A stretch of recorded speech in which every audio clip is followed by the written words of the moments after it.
my best friend's an engineer. I'm Libby. And I'm Lexi.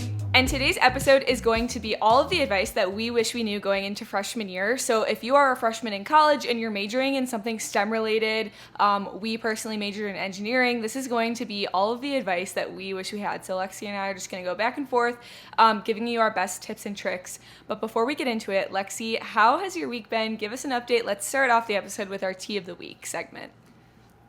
Yes. Okay. So my week has been good. Very chill. I told you how I've been having my little chill weekends. So I've been like resetting.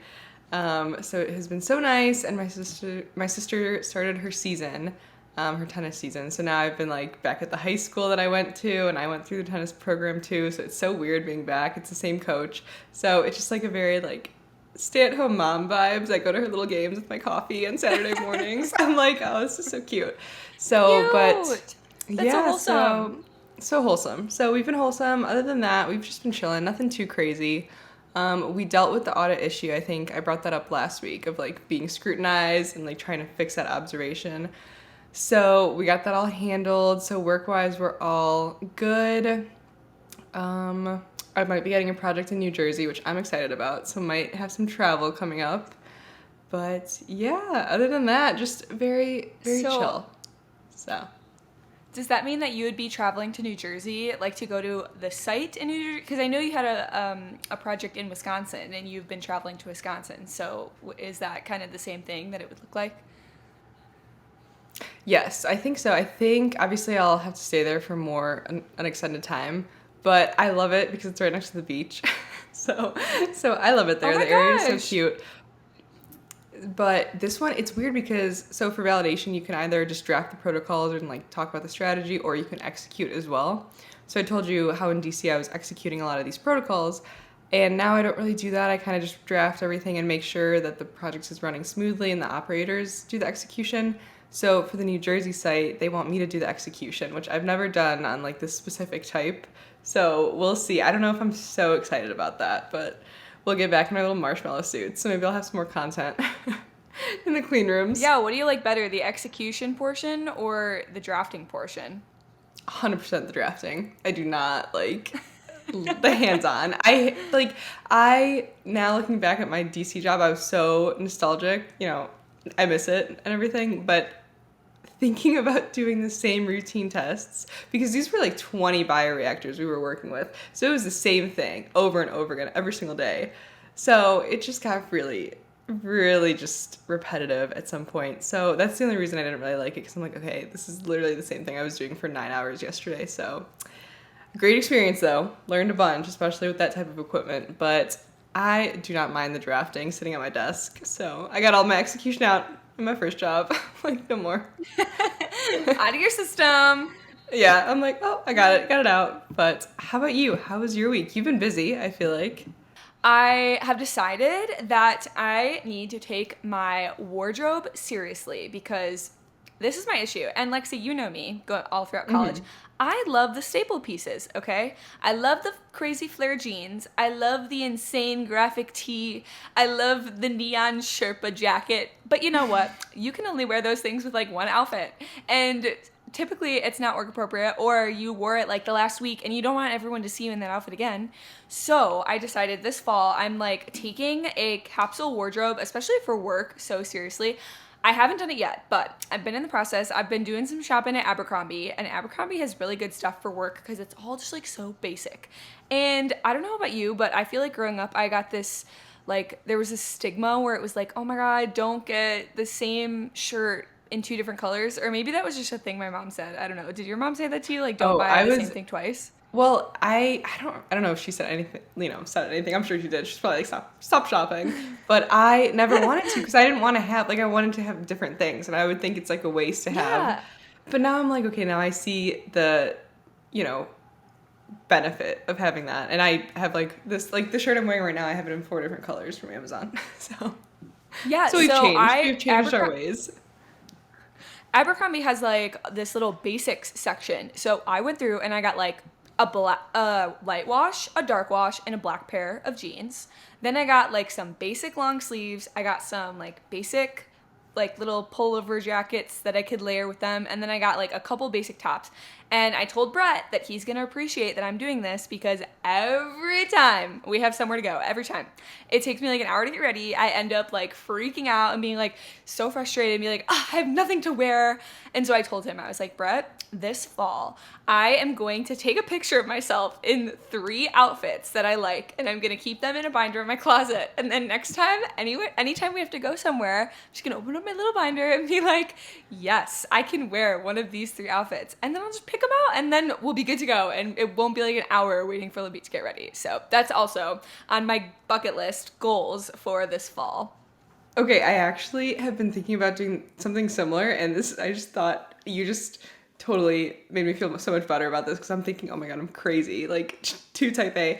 But I want to take a picture of like my clothes items and have them somewhere, like a little scrapbook or something, just so I know, because I feel like I forget what I have. You know, you just like don't, like I don't want to look through every single piece, and I'm like, okay, trying to think of an outfit, and I'm like, okay, if I just had like little pictures or like a catalog of like what I had and I could put it together, I'm like, is that too crazy? And then I'm like, if it helps, I don't know. No, there's this girl that I follow on TikTok, and she like had a goal at the beginning of the year to like shop less. So what she did, she's a spreadsheet girly, she's a fellow spreadsheet girly, and she took every item in her closet and she put in a spreadsheet like the cost per item, and then she put down the number of times she's worn it, and then she plot it on a scatter plot so she can see amazing. like the most expensive item based on cost and the amount of times she wears it. So like if she has something that's like $12 but she's only worn it once, it'll have a cost per wear of $12. But if she has something that's like $75 but she's worn it like 20 times, it'll have a lower cost per wear. So she will make videos on TikTok, and she'll be like, if I have nothing to wear, I'll go into my spreadsheet, and she looks for items that have a high cost per wear, and she'll wear those so that she can bring her overall cost per wear in her closet down. That is so funny. I think she'd get along really well with us. I know. So I don't know if I'm going to be that extreme, but like that is goals. Yes, definitely. All right, and with that, I think we can go ahead and get into our listeners' tea of the week. So if you guys want to submit your tea of the week, be sure to follow us on Instagram at My Best Friends in Engineer. Each week we put up a question box on our Instagram story so we can read off your highs, lows, and drama for the week. So Lexi, do you want to get started and share your tea of the week? Yes. Okay, so Savannah said she drove 14 plus hours for the Artemis launch to scrub. It's okay though, I got so much homework done. Okay, first of all, that is impressive. 14 hours. Anything over like 8 hours, I'm like, wow. That's dedication. Yeah. That is so sad. But apparently they are gonna try Friday to launch it. So maybe just don't go home. Maybe stay there. Just kidding. So then by the time this episode comes out, it'll have potentially launched because that's Friday, September 2nd. Yes. And also I have been looking at Susie's reels about this whole launch. Like I've been keeping up, but she explained it so well earlier. I was on like a little lunch walk and it was just so funny because I learned so much, and I just got taken back to our little episode with her when she was explaining payloads and all her little NASA terminology. So make sure you go check her out. Yes. Okay, that is amazing. Robin said, started my first week of college as a Mechie. Hell yeah, girl. Fellow Mechie. This episode's going to be perfect for you then because we're going to give you all of our advice that we wish we had when we were freshmen in college. Yes, this episode actually reminds me of freshman year in high school. My English teacher had us all write a letter to ourselves, our senior year selves. And it was just so funny looking back on, because I was writing down everything. I'm like, okay, this is the boy I have a crush on. This is my best friend. This is my favorite color, just everything. And just reading it, we got it sent to our houses after graduation. It was just so weird. I was like, I completely forgot about all of this. Wait, I kind of want to do that like now, but like for like my 28 or 30-year-old self. Yeah. That'd be kind of funny. So I'm excited for this. I totally wish I could turn back time, but you know what they say, hindsight's 20/20. So yes. All right, before we get into the episode, make sure you guys are following us on Instagram. If you like this episode, be sure to share it on your stories, share it on social media, and give us a 5-star rating and review on Spotify and Apple Podcast. Yes, and make sure to go check out our Instagram. We are hosting our first event on October 18th. So make sure to go check that out. It's a compensation negotiation workshop. Even if you're a freshman going into college, it's a good skill to have. So go check it out. Yes. And I think next week's episode, so the episode that comes out after this, is going to be the women who are going to be leading that compensation negotiation workshop. One of them worked at Lululemon and I think Aritzia, and then the other one, she was an engineer. So we're going to have them on the podcast. That's going to be really a fun episode. Yes, super excited to talk to them. All right, so shall we get into our advice then? Libby, what would you tell freshman year Libby?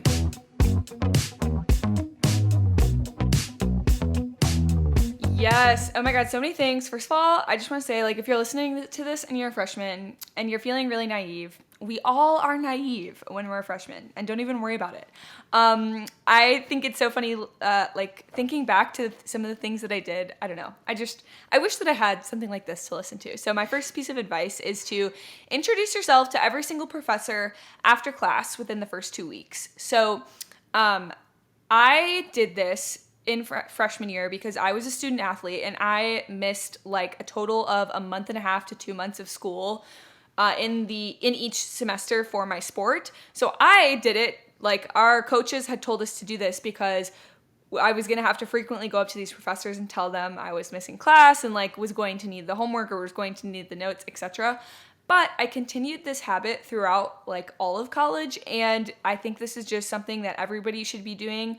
You're paying to go to college. You should make a relationship with the professors who are teaching you. This can have a lot of great benefits too. Like if you are just a few percentage points like on the edge to a better grade, if you have a good relationship or good rapport with your professor, sometimes, not every time, but sometimes that could help your grade. So also, it's just kind of nice to like know who's teaching you. So Lexi, did you ever introduce yourself to professors or like try to prioritize that relationship? So I think I was better when I went on in my undergraduate career. So I think definitely freshman year, I did not focus on doing this. And one of my pieces of advice that I wanted to add and kind of play off of your first point was be respectful to every professor you have because they talk to each other. They're little gossipers. They love talking about everyone. So I think, be respectful, as well as I think it makes you look really good if you do introduce yourself. I know sometimes it's uncomfortable, especially freshman year. It's not your main focus, but definitely something to keep in the back of your mind. And going off of that, if they like you, it'll help with future opportunities. For example, maybe internships, research, recommendation letters, just it all loops in to Libby's main point. So definitely go do what I did not do. And, like right now as a freshman, I'm sure that can feel kind of daunting. The next 4 years can seem so far away. But seriously, like I'm sure it helped you when you were trying to get research opportunities to like know professors in the chemistry department. Definitely, 100%. And, they would just even talk to each other, even in the lab, they would see you around, they'd know you, it's a familiar face. They would keep you in mind for future projects or future opportunities in general. So definitely got better at it as I was going on. But if you could do that freshman year, puts you ahead of the game. Absolutely. All right. What's your next piece of advice for freshmen? I would suggest to invest in the highest storage laptop. So I actually got a question about this. I don't know if it was on TikTok or Instagram, but they asked what computer I used for my engineering degree. So I used a little Dell, I don't know the exact whatever type it was, but it was Dell, a PC. I got it from the Miami bookstore. They had options. It was MacBook or this Dell or like a really huge like gaming computer, which that wasn't in my needs at that time. So I went with the Dell because that's what I had at home, and I just wasn't a big Mac person. What I would go back and do. So after graduation, I invested in a really nice, bigger laptop, which is what I'm using right now, a personal laptop. I would go back and get the highest quality, the best quality, even if it was more expensive, because this is what you use for all 4 years. The screen, it just helps, with your eye strain wise. And it definitely helped having all of that documentation from previous classes on my laptop. So if I had like some notes that I knew from maybe Thermo 1 that would help for Thermo 2. It was so nice to have that on my computer. And I wasn't big on Google Drive, Google Calendar, Google Maps, or whatever, whatever the Google stuff is. So I never did that kind of cloud storage. I never was into that. I was like, my local drive, I understand that. That's what I'm going to go with. So that's my suggestion about the laptop. Put a lot of thought, because we literally just walked into the bookstore. We're like, what do you have? I just picked the first thing. So just looking back and like comparing it to the laptop I have now, I'm like, wow, I really wish I had something that was this nice if I knew I was just going to exhaust it throughout 4 years of college. See, I think that's so interesting because I got a MacBook when I walked into the bookstore my freshman year, and nobody in my family actually previously had Apple products. So I don't know why I just was like, oh, sure, MacBook. But yeah, I got a MacBook, and what I had done was I had the bookstore help me divide my hard drive. So half of it was a PC and half of it was a MacBook. And that way I could have all of my like Inventor and AutoCAD and like MATLAB on my PC side, and then keep like the MacBook side purely for like doing all my assignments and stuff like that. Yeah, I wanted to ask you about that because I only knew about that, I think, my junior year when we were studying one. So I was like, what are you doing with your little 2 screens? I was like, what's going on?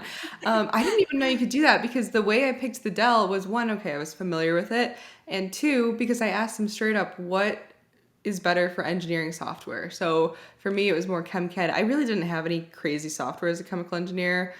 It was literally ChemCAD, ChemDraw. And they just said PCs are better acclimated for engineering stuff. So that's kind of how I chose, but I definitely wanted to ask about that, about your little Mac experience. Yeah, I mean, I know I don't even remember like how I figured out that I was able to do that. I think the bookstore people said that was possible because I said I was interested in a Mac. But honestly, like looking back, if I could do it all over again, and someone who's listening, if you haven't gotten a computer yet and you're not sure if you should do PC or Mac, I personally, for mechanical engineering, don't think it matters as long as you are able to have access to a lab at the engineering building. So the reason I say this is because you're going to spend the next 4 years, the engineering building is going to literally be your home. And there were some nights that we pulled all-nighters, and like, if you can get access to a lab, especially if you have like your student ID as a key card to get in 24/7, I personally liked using like the big desktop computer to do all of my like drawing software type projects on. I would run CFD using those softwares or using those computers. Anytime I had to make up a 3D model, I would use those computers. Also, just because they're like faster than I felt like my MacBook was or any personal computer could be. And at Miami, we had a student drive that you could share everything to, that you could access on every single computer. So as long as you shared the files into that drive, you could access it at any of those computers. So yeah, I don't know. Like it worked out for me. I still have a MacBook today. I ended up sticking with the MacBook. I'm on my second computer. My first computer lasted me till the year after I graduated. Yeah, and going off of the computer labs, even if you do, this is kind of how the storage plays in, because these softwares take up so much storage. So I would just delete them right after that semester was done, because I was like, I don't want them to waste my space and all that stuff.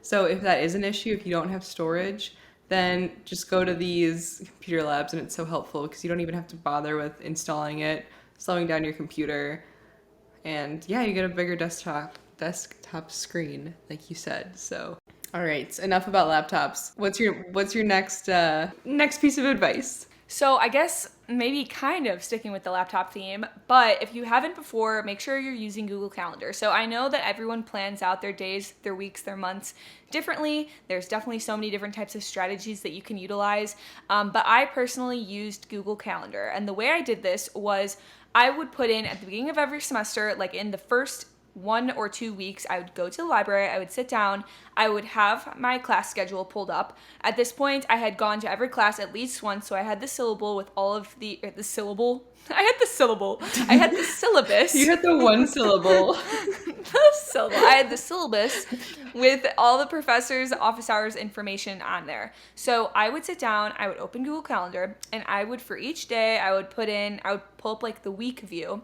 and I would put in my classes, I would put in office hours, and this way, like if I ever had to have,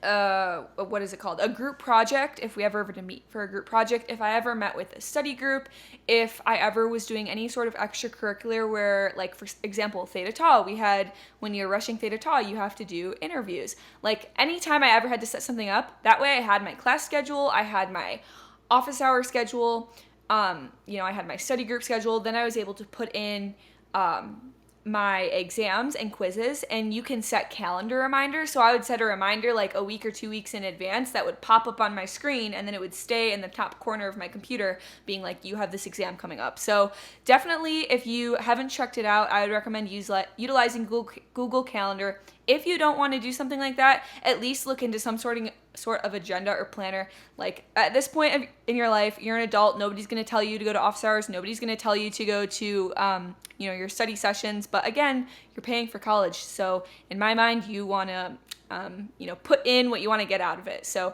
but Lexi, I know that you did not use Google Calendar. So how did you get your months and weeks organized? Yes. So I was old school. I was paper to pen kind of gal. I had my planner and I had the month view on at the beginning of the notebook, and then I would have the week view, which really helped me. So they were just kind of bigger sections. So I would write in, it was always that Sunday night. I would write in, okay, I have this, quiz coming up. I have this homework. This is the day I want to do it, and kind of plan it that way. I think people are using Google Calendars a lot more recently, especially in high school. I feel like they're digitizing things more. So I would definitely recommend pick your system and stick with it throughout all 4 years. So now I'm kind of moving towards using Google Calendar, and it's so much nicer and so much less it's less overwhelming than the paper to pen. So, but I think because I was just used to it in high school, I think that's what stuck with me for undergrad. It was fine. I probably made my life a little harder. Probably forgotten a few things, a few minor details that would have been nice to have a Google reminder. But that's just, what I learned, what I stuck with. And now I don't know. I feel like I would have been so overwhelmed trying to change my system halfway through. So that didn't work for me. And I think, too, like a theme between both of our styles and anybody's style, no matter what you do to keep your life organized in college, is you have to instill these good habits that you're actually going to stick to that is going to help you, like, stay more organized. So like you mentioned, every Sunday you would sit down and you'd look at your week ahead and think about what quizzes or upcoming exams you had to make sure you were studying far enough advance for them. I would do this at the beginning of every semester, and then that way it would just pop up and be automatically in there for me. Pick one of those or pick something else. I don't know, do a sticky note method, but whatever it is, you have to keep up with it and have a good habit. Yeah, and speaking of scheduling, my next piece of advice is don't overload your schedule, especially freshman year. Even if you think you can do it. We're all high achievers in high school. We all love school. Well, that's why we became engineers, right? But I think I did overload my schedule, and I was just so overwhelmed. It was just freshman year, I think it's really big on transitioning to college, doing well, making friends. That's another huge focus. You should focus on creating your own community within your college. Even, I know a lot of the focus is school, but you do have to consider your outside life as well. So I would totally recommend don't overload your schedule. Have some breathing time. I think if you have any breaks, maybe summer breaks, we had J-term, which is kind of a longer winter break. I would have gone back and considered using that J-term a little bit more. So maybe scheduling more classes during that J-term just to lighten up my semester, and do that instead of taking 21 credit hours fall semester freshman year. Like, unreal, girl. But then going off of that, I would also say figure out when your course ad drop deadlines are. So there comes a point, and I didn't know this was news to me. If you dropped your class after maybe 2 weeks of being in it, you would have that kept on your record. So it would be a W. So if you dropped before that 2 weeks, it would be like you never even signed up for the class. So I would definitely recommend, even before class starts, figure out those dates, because that could really mess you up sometimes. Yeah, definitely. And again, going off of our scheduling topic that we were just talking about earlier, it's a great opportunity then to take those dates when you need to drop the classes and put them into whatever system you're using. I remember freshman year, I ended up dropping one of my statistics classes. I think it was I think it was first semester freshman year, because I ended up starting the semester off with 4 classes. I think it was like 15 credit hours. And as a student athlete, we had to take lower credit hours because they didn't want us to have a loaded up schedule. Well, I ended up dropping that stats class because you either had to have a calc prereq or you could be taking calc at the same time. But prior to calc, I'd only taken pre-calc in high school, so I didn't really know what was going on with derivatives or integrals or anything like that yet. And the statistics class was very heavily focused on derivatives and integrals. And so I remember in the first 2 weeks, I was just so lost, and I ended up knowing the date that I needed to drop before I could get a W.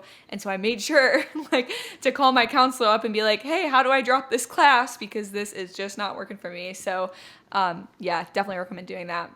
You mentioned something earlier, though, that I did want to touch on. You said to be mindful of your schedule and not get too overwhelmed or overloaded with responsibilities right away first semester freshman year.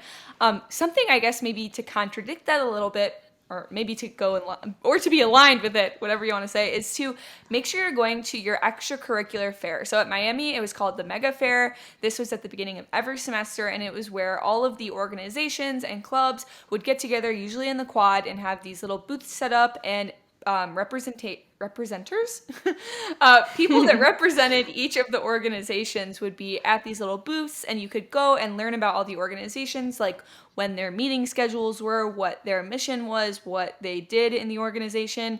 And that can be a really way to try to find your people. I know it can be super overwhelming, especially if you are going to an out-of-state school. You maybe don't know anybody from high school. You're feeling like you really want to reinvent yourself in college and find your new group of friends.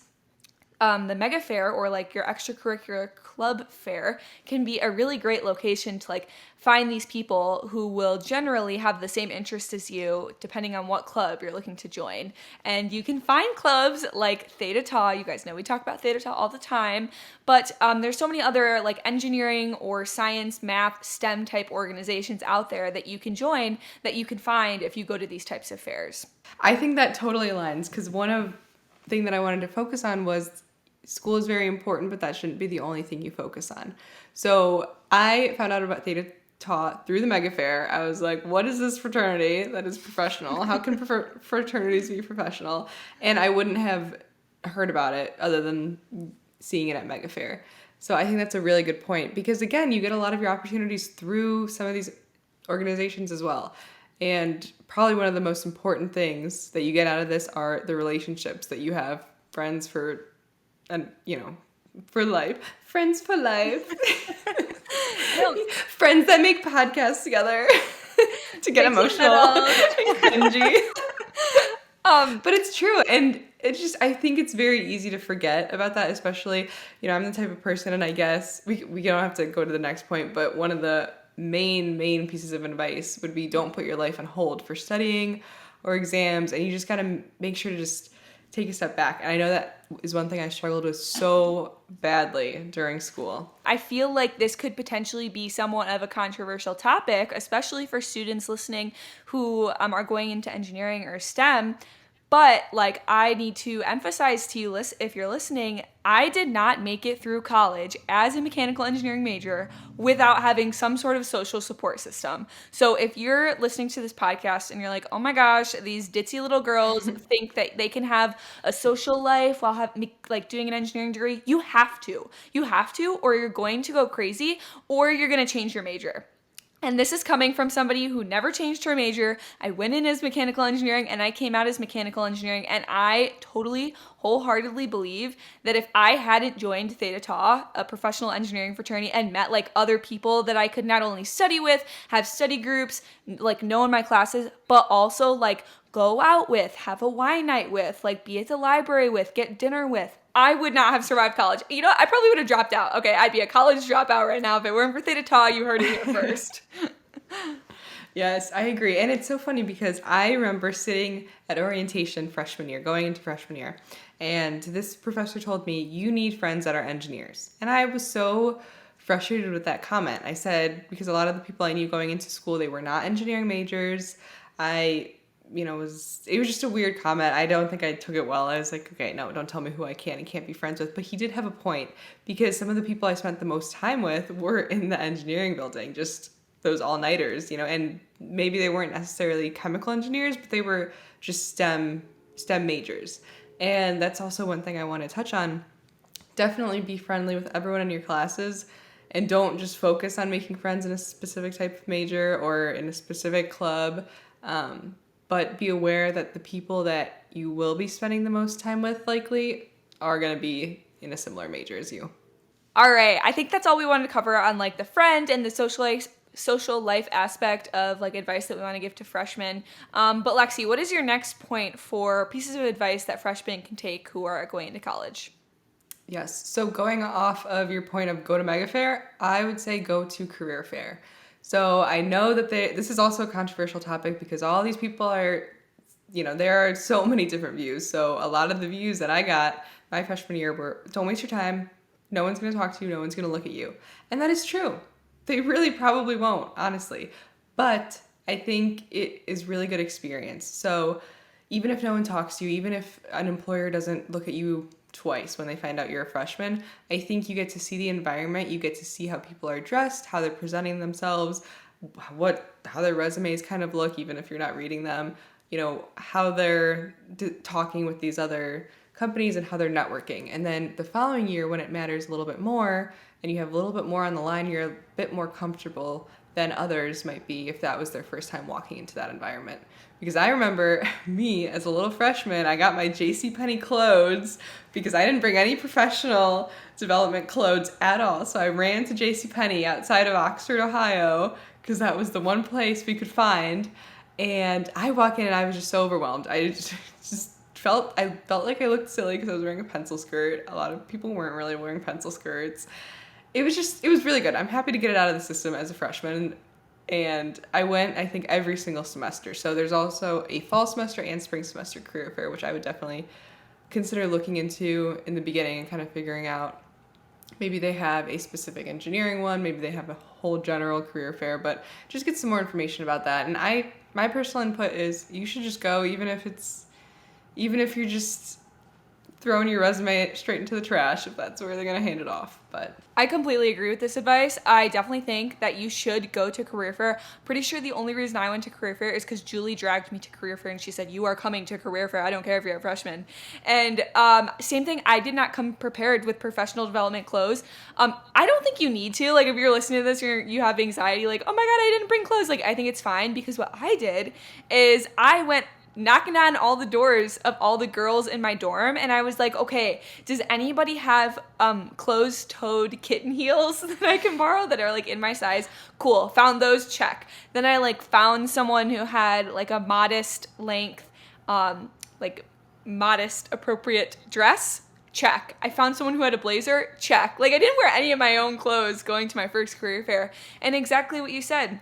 You get to go through the exercises of putting together a resume, of talking that professional lingo, of giving an elevator pitch of the experiences you might have, of getting business cards, of following up with the companies and future potential employers that you met at a career fair. Like, totally agree with what you're saying with getting it all out of your system because you can afford to make all these mistakes as a freshman. You can afford to kind of like look silly, and honestly, employers do not care if you are embarrassing or look silly. They're probably giving you more props for showing up and being there in the first place because a lot of people aren't even going to take the time of day to go to a career fair.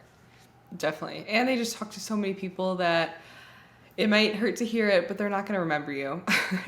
They're not. Especially if you're a freshman. It's better to be awkward as a freshman. I just think, okay, at least I got it out. At least I can't be that awkward again. And sometimes I am. And I said, okay, now I really can't be that awkward again. But that was the one thing I was most scared about was the elevator pitch. I was like, where do I even start? I'm like, hi, I'm Lexi, my favorite color is purple. I'm from Chicago. No. So you just need to go through those, uncomfortable experiences to get better and just to keep learning and just to make it kind of like a second nature thing. Yeah, definitely. And if you're scared or unfamiliar with how people typically talk with companies when you're like doing an elevator pitch or potentially negotiating, you should definitely check out our negotiation compensation workshop. Even though it's not directly related to career fair, it's just another opportunity for you to kind of like hear this professional lingo, know what goes on behind the scenes with companies, and yeah, it can even just get you more prepared for a career fair. So that was great advice, Lexi. I loved that you included that one. Thank you. And we're gonna go off a nostalgia little tangent right now. We had like a print shop. We had one print shop in Oxford, and everyone would run in their little professional clothes, and they would go pick up their resumes that they emailed over. They're like, can you please print 30 of these? You'd come back with 32 somehow. You're like, no one took my resume. They were like slightly yellowed instead of white paper. Yeah. But loved that. Awesome. All right. What else do you got for us?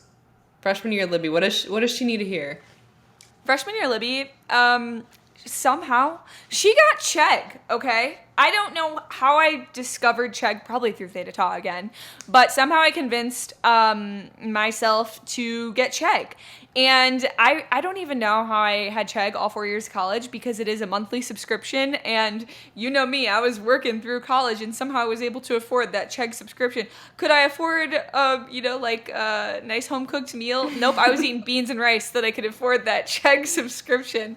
I think that if you're not gonna get Chegg, there are so many other types of subscription services out there now, whether it be like ways to get notes from classes or to just look at additional practice problems. For me, it was like, I know Chegg gets a bad rep of people being like, oh, you only use it to cheat. And yeah, I mean, sometimes I did use it to cheat on homework, but whatever, that's the point. It gives you that repetition. I especially used it when I was like studying for quizzes or studying for exams, because if you're looking at questions in a book and you don't have the problem solved out, you're just not going to learn. I hate to break it to you, but no matter how long you look at the problem in the book and sit there and you're puzzled and you're like, how would I solve this hard calculus problem? If you don't have someone to like help guide you through the process to solve it, you're just not going to learn. So that's what I used Chegg for. I don't know, Lexi, did you have Chegg when you were a freshman in college? 100%. And yes, I definitely wanted to touch on, because if someone is listening and they're like, oh my God, I can't believe that they're promoting Chegg. It is very helpful if you use it in the right way. Obviously, if you're copying and you're not even looking at the answers, yeah, you're not going to learn. You're not going to do well on the exam. That's just a given. We all know that. But there are some points in your, sorry, hold on, cut that second part. So there are some professors who don't share their work for each problem. You know, maybe it's not assigning the homework and they're just, you're doing it for extra practice, but they're just like, I'm not going to bother with providing that solution. Or maybe they only provide that solution in office hours and you're not able to go. I think it's really important to understand how you get to that point. So, because we all have done engineering problems. There's one detail that you can miss and then boom, you just can't get the answer. So I am a big advocate for Chegg, but use it in the right way and you'll actually learn, because it's just frustrating when professors don't provide every single book problem, which they can't. There's so many. So don't post any questions, because that's how you get in trouble with Chegg. Just see if it's posted already. If not, then go to office hours. That's my advice. Yeah, I would always search the first 15 words or 10 words in a problem and look for the exact one and be like, oh, I found it. But I would never be posting my own questions asking for help on Chegg. Yeah, because we graduated before that whole Chegg. I feel like Chegg has really, really gotten a bad rap with the COVID thing, because a lot of people were using it during the pandemic when everything was remote. They just had really intricate ways. I was reading all these conspiracy theories of how Chegg would find you, and even if you weren't using your name or anything. So be wary of that. But it is helpful, in my opinion. I haven't really used any of the other stuff. I used Course Hero a little bit, but not too much. Chegg was kind of the main one, but I'm sure there's so many nowadays.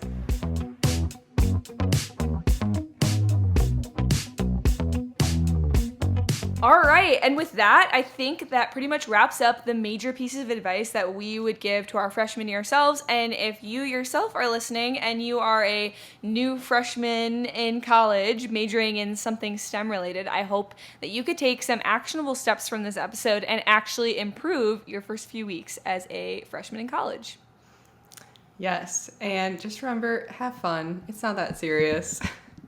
It's really not. I think one thing we tell ourselves is just chill out a little bit. We've touched on this so many times. So many episodes we've talked about this. And you're like, how chill can you be? You can get chiller, man. We were like really on edge. We were so on it. We were so high strung. And it's so funny because looking back, like after graduating and having an engineering degree, you look back at your freshman year yourself and you're like, what the heck was wrong with you? Like, life is not that serious and your classes were so easy. Your classes were so easy. Yes, it's easy to think like it's the end of the world, but you're gonna get that degree. You're gonna end up working. Don't worry, you will work a lot. You'll be just like us one day. Don't worry, you'll get there. So, awesome.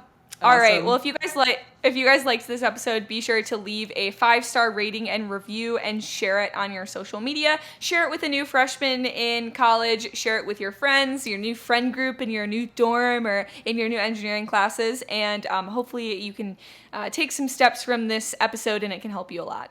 Yes, and make sure to go check out our Instagram where you can let us know your freshman tea. Let us know how the first few weeks are going.